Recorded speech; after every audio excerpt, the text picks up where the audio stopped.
We are back for the game 3, Team Anjing versus Team Kontol. So, tignan natin. First ban nila is si Elandor. Japan.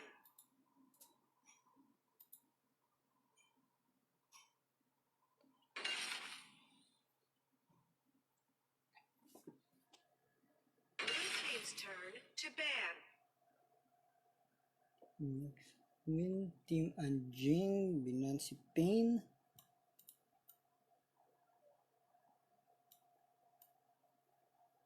Pretty standard ban for now.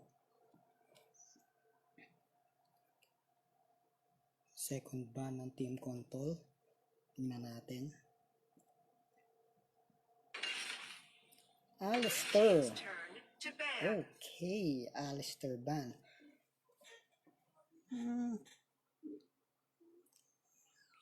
Para sa akin, it's a questionable ban dahil wala pa naman nag-Alistair in these 2 games, no? Pero we'll see. Siguro si Karma ay isang Alistair player kaya nila binan yun. Or baka ayaw lang talaga nilang mag-deal sa mga CC na ginagawa ni Alistair. Baka may plano sila dito, no? Kaya tignan natin. P34 ban, the Crook Knack. So, first pick para sa Team Kontol. Sino kaya ang pipick nila?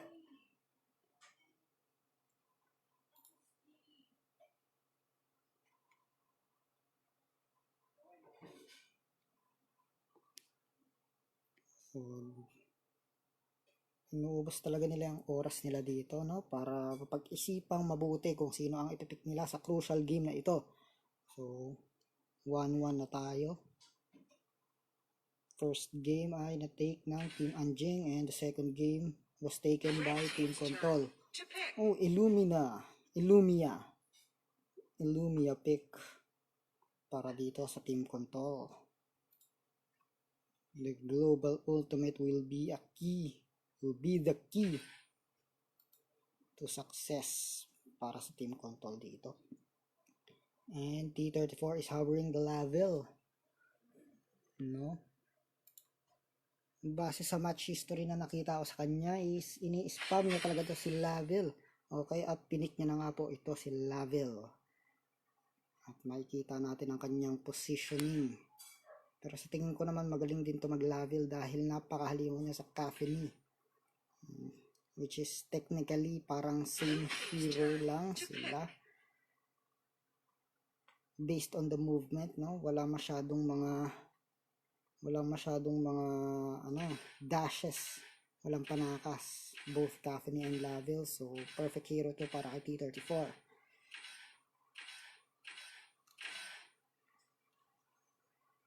So, by the way, Ballcath nga pala para sa jungle for Team Anjing. And Team Kontol is currently hovering the Omega. Pinalitan ng Lumbor and Valheim. Tignan natin kung ilalak in na nila ito. Garak. Okay, so nag-hover siya ng Garak, Omega, or Lumber. Garak. Saniel. Okay. I think Saniel lock in. Very good pick to para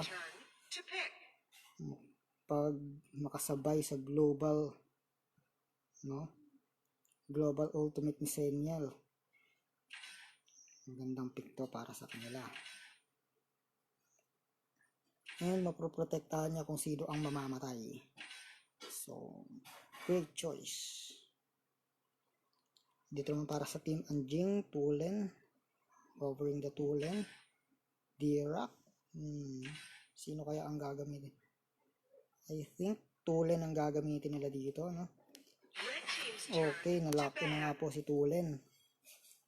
Dahil in hindsight, mas magandang hero si Tulen ngayon compared kay Dirac dahil sa mga nerf na tinanggap ni Dirac, no? Masyadong maraming nerfs. Tinagtag ng nerf si Dirac. So, Quillen ban for Team Anjing. Tignan natin ang magiging sagot ng Team Kontol dito.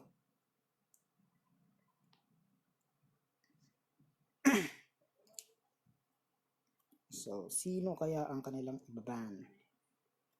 We shall see. Zip ban. Okay. Binan nila si Zip. Nakakainis nga kalaban si Zip, no?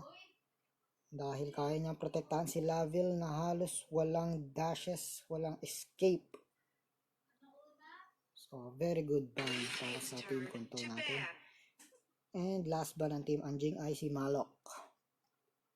So, iniiwasan nila yung combo ng Senial Malok. Wherein, pag nag-ultimate si Malok, ay mag-ulti rin si Senial kay Malok.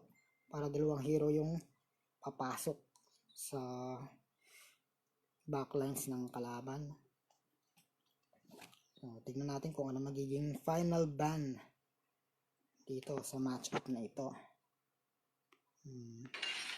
Krizix or Chognar. Yeah, I think Chognar will be a better ban. Pero si Krizix ang binan ng team control, no?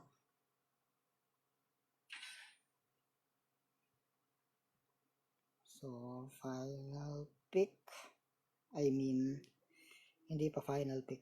Pero fourth pick ng team Jing is si Max. Okay, sagot para kay Senial sa kanyang global presence. Alice is being hovered by Helena. So, ayun nga po, no? Kagaya nga po ng nabanggit natin kanina, ang Alice ni Helena is with 381 rounds with 53.8 win rate. So, alam na alam niya ang ins and outs ni Alice. So, I think ilalaki niya na nga dito si Alice. Pero, tingnan natin.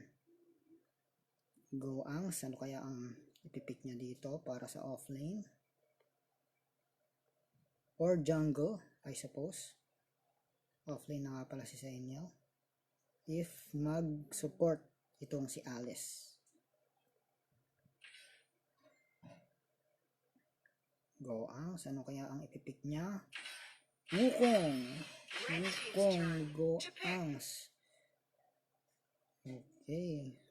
So, si Goangs nga pala ay base sa nakita ko sa kanyang profile ay isang jungle main. So, I think isa si Wukong sa kanyang top 3 champions, no? Or rather heroes. Whichever you prefer. So, interesting ito. Manganga being hovered by Cheryl. Support Manganga. Medyo kulang sila sa front lines, no? Pero tingnan natin kung ilalak na ni TSX Sherry. Arum. Okay, nilapin niya na po si Arum. So, tingin ko pretty balanced naman itong lineup natin ngayon. With Team Control, Illumia, Senial, Valheim, Alice, and Wukong. And Team Anjing with Volcat, Laville, Tulen, Max, and Arum. Tingnan natin kung sino magwawagi sa matchup na ito. Both are 1-1. So, this is the last game for tonight. Tingnan natin ang magiging resulta.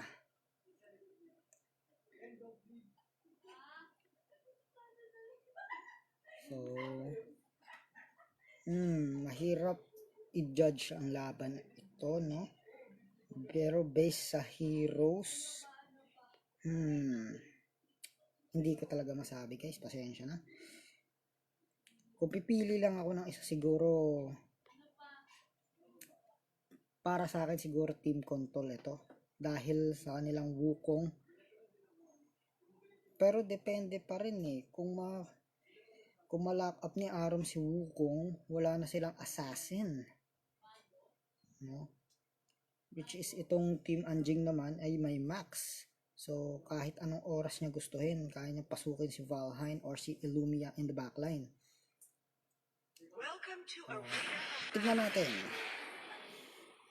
Tignan natin kung ano ang mangyayari dito sa Game 3. Okay, Queen. Mag-start siya sa kanyang blue buff in the Dragon Lane. So, pretty standard naman ang nangyayari. So, ililis siya ni P34 dito. So, mas mabilis siyang matatapos sa kanyang jungle clears. And, binabantayan naman ni Helena ang kanilang... Oh! Arum! Dito, muntik niya nang makuha ang blue. Pero tingnan natin kung mamamatay siya. Titingnan natin. Pagmamasdan natin mabuti kung kaya siyang patay ni Goangs. Goangs nag-back. At si Drakers ay nandun. Oh, naglalag po mga kaibigan. Anong nangyayari dito sa stream natin? Naglalag. At namatay po si Goangs. TSX Cheryl, susunod kaya? Mukhang susunod si TSX Cheryl with last hit by Seika. Helena, susunod kaya sa yapak ng dalawa? Tingnan natin kung makakasurvive siya habang naglalag ang ating stream. Alright. Dito naman sa bot lane, standard. Nagpa-farm pa rin ang dalawang marksman natin. Nagpa-farm na sila, steady. So, Helena, in-stun si Might Golem. At kukutungan siya nito. Okay. So, ang top lane natin. Oh, may SS na kagad pa si Queen. The Hunter namatay. Okay. So, bot lane natin. Swift Eye versus T34. At mukhang naglalag ang stream natin. Holy freaking hell. T34 hindi pa rin nagbabak. Si Goangs ay nandito. Mukhang mapapatay na si Tito. Mali ang kanyang na-target. Naku po. Mali. Sayang yun. Easy pick up na sana para kay Goangs yun. Pero mali ang kanyang na-target. So, T34 is still surviving. Helena. Okay, nandyan. So, tingnan natin itong top lane. Mr. Hunter 23 versus Karma. So, wala. Nag-trade lang sila doon. Oops, nakita ng team control na patay nila ang Abyssal Dragon. Patay ng team ang Abyssal Dragon. Okay, Helena, I mean T34 is pulado pa rin dito. Tingnan natin kung makikita siya at mamapatay. Pero hindi, mukhang makakabak siya ng ligtas. Okay, oh shit. Tingnan natin. Ito, pulado si Hunter. Hunter namatay. Napatay siya ni DX Drakers. This is a very bad start para kay Mr. Hunter 23. So, Swift Eye versus TSX Cheryl. In the bot lane. Nandito na po si T34. So, makaka-back off si Swift Eye dito. In the mid lane naman, Seika versus Drakers. Mayroong support ni Helena. So, nakaka-back off si Tulen dito. DX Drakers. Makaka-back. Okay. So, tingnan natin dito ang top lane, no? Habang naglalag ang stream. Oh my god. What is happening? Up! Muntik tamaan. Okay. Tingnan natin. Namatay si Goangs. Pero mukhang makakapatay din. Oh, Swift Eye. Pinapatay si T34. Okay, napatay niya si T34. Mapapatay niya rin kaya si Drakers. Muntik na mapatay si Team Drakers. At nakabawi si DX Queen doon ng kill. So, 2 for 2 ang nangyari sa trade-off na yun. Tingnan natin kung makakabak si Drakers dito ng ligtas. I think he will. Okay. Okay, nasa bot lane. Mr. Hunter babalik na po sa kanyang lane dito habang si Goangs ay nagpa-farm. Okay, Seika. Okay, naglalag ang ating stream. Naglalag ang ating stream po mga kaibigan. Pero okay lang yan. Okay lang din naman tayo. Oh, naka-SS na. Nahuli si Helena. Tingnan natin kung makakonvert nila ito bilang kill. At hindi. Helena ay nakatakas ng ligtas. Strikers, wag tayo maingay. Nagtatago siya. Okay, nag-i-start na sila ng Drake. At na-pick up nila ang ikatlong Drake, I think. Yeah, and Karma dito ay namumula. Nandito si Goangs. Huwag tayo maingay. Okay. Helena, Pinok, Mid Rakers. Seika nasa mid. Tatlo ang nasa mid po. Huwag tayo maingay. Okay. At pababa na po si T34 at si TSX Cheryl. At sasalubungin sila ni Swift Eye and ni Helena. At mukhang may SS-an ni Cheryl. Oh, hindi niya na SS-an. Mamamatay kasi si Cheryl. Mamamatay siya. Oh my god. Breakers, susunod. Hindi. T34, susunod ata. Hindi. Nakatakas si T34 doon. Well played. Well played by Team Control. Okay, lima sila dito nasa bot. Pero wala ang dragon doon. So wala silang objective na makukuha dito. Habang si Max ay nagpupush sa top lane. Mr. Hunter versus DX Queen. Napapatay niya kaya si Mr. Hunter dito. Nag-SS si Max kay Mr. Hunter. DX Queen mamamatay. Namatay si DX Queen. Pero nakabawi naman si Karma with his Max Ultimate. Goangs mapapatay si T34. Okay. That is... dami nangyayari sa map mga kaibigan, no? So yun. Back to basic muna ulit tayo. Na habang naglalag ang stream. Okay, alright, very good. So, yun. Nagpa-farm ulit sila. They are farming. Spirit Sentinel, inampisahan ni Karma. Wala namang magagawa ang Team Control dito. For now, no? Nakukuha ng libreng Karma ang kanyang Spirit Sentinel. At makakapush kaya si Swift Eye dito. Nandito na si Arum. Pababa rin si Breakers at nag-start sila ng Grave.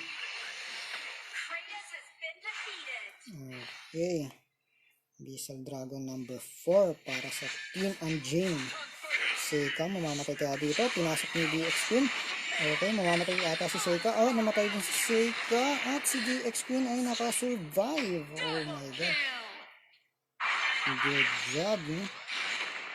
Na Mr. Hunter, inasasa ni Karma. Mamamatay din si Mr. Hunter dito, no? So, ito na po, nagsisimula na po mag-snowball ang Team Anjing dito. Pag hindi ito naiwasan ng Team Control, ay mukhang sila ay matatalo sa third match na ito. Pero tignan natin. They still have Goangs and his Wukong, no? Na kayang-kayang i-assassinate ang mga backline ng Team Anjing. So nagtitipon-tipon sila dito sa top. TSF Cheryl mamamatay, napatay ni Swift Eye. And Goangs, mapapatay niya kaya si Breakers? Hindi. Okay. So T34 dito, no? Tahimik na nagpapataba. Nagpa-farm. T34 dito at feeling ko mamaya magiging halimaw siya. At ang kanyang damage input sa team ng Team Control ay magiging masyadong masakit. Tingnan natin kung aabot tayo sa oras na yon. Pero tingnan natin to. Mr. Hunter versus Karma. Nandito rin si Goangs. Okay, mukhang mapapatay na si Karma. Pero napatay pa si Goangs mga kaibigan. At mukhang mamamatay din si Mr. Hunter dito. T34 with his kill. Okay, nakuha ni DX Breakers. Kill na yan. That went horribly bad para sa Team Control dito, no? Team Anjing with almost 5k difference in their gold, no? 40 difference sa gold. At nag-start na nga sila dito ng Dark Slayer. Mukhang walang magagawa ang Team Control dito kung hindi mag-death. Death lamang, wala silang nakuhang objective doon. Samantalang ang Team Anjing ay leading, napakalaki ng lead nila. Almost 5k lead with the Drake. At makukuha din naman nila itong Abyssal Dragon, no? 5th Abyssal Dragon, which will elevate their lead even more. So, 5k lead na nga po. Goangs versus Karma. So, nag-back off siya dahil alam niya naman na hindi niya mapapatay si Karma doon dahil masyadong makunat pa si Karma para sa kanya. Ayun, tinamaan si Helena. Inesusan. Nagsisi. Wala na po. Okay. Oh my God. Ang dami nangyayari. So, hindi natin to Si Goangs, buhay pa rin. Ina-assassinate ang backline. Goangs, namatay. Okay. Mr. Hunter, namatay din. At mukhang susunod si Saikan. Naku, tinamaan pa siya ng third. Oh my God. Okay. Mukhang GG na po ito mga kaibigan. Tinamaan pa siya ng third. Lion Pounce ni Cheryl. So mukhang GG na po mga kaibigan, no? I don't think makakapag-defend pa ang team control dito sa sitwasyon na ito. Pero tingnan natin kung makakadef nga dahil buhay naman si Swift Eye. So I think buhay pa sila, may isa pa silang chance, may isa pa silang last chance, no? So Karma, pinapatay ni Swift Eye, napatay nga. Okay, very good. May chance pa silang manalo dito, no? They have to capitalize in this double kill with Swift Eye and the kill by Goang, no? Yun. Pero ano ang objectives na pwede nilang makuha? The Dragon still 30 seconds pa bago ma-revive. Queen dito ay nagpa-farm sa middle lane. Goangs is farming in the top lane. Ayan, ano ang objective na pwede lang paglabanan dito? Itong Drake. Pwede nila paglabanan to. Pero tingnan natin kung ano magiging desisyon ng bawat team natin dito. At nasa middle lane sila. Nagtagpo. Nag-SS si Helena. Pumasok si Hunters. In-SS ni Arum. Nag-SS si Illumia. Okay, pumasok si Goangs. Napatay niya si Drakers. Okay, mukhang mamamatay din to si Swift Eye dahil sa turret shot. Pero napatay niya rin si T-34. Okay. So, 2-4-2 ang laban pa rin ngayon. So, Mr. Hunter 23 mamamatay ka. Mahahabol ka ni DX-Win. At napatay na rin si Mr. Hunter 23. So, surviving players ng team control dito ay si Seika at si Helena. Tingnan natin kung makakapag-def sila. Tingnan natin kung ano magagawa nila para ma-def ang kanilang base. Para magkaroon ng chance para manalo. Nag-SS si Lumia. Okay, inasasan lang din siya ni Cheryl. Mukhang mamamatay din siya pero mapapatay na kaya si Karma. Pero mabalik. Okay, napatay na si Karma. Queen ay... Okay. GG na sir. GG na po sir. So, tonight ang nanalo po ay Team Anjing. Good game para sa team control natin dito. Very valiant effort ang kanilang pinakita. Pero at the end of the day, Team Anjing pa rin ang nagwagi. Okay. DX Drakers as the MVP. And Helena, MVP for the losing team. So, ayun po no mga kaibigan, kahit na medyo naglalag ang ating stream, kita nyo naman kung gaano kagaling ang Team Anjing, no? Ewan ko kung nag-practice na sila dito, pero maganda yung team play na kanilang pinakita. So, ayun lang po. Maraming salamat sa pagsubaybay dito sa ating stream. So, yun. Like nyo yung page ng aming team leader na si Madam Scarlet Gray. Okay, nasa stream na po yung kanyang Facebook page.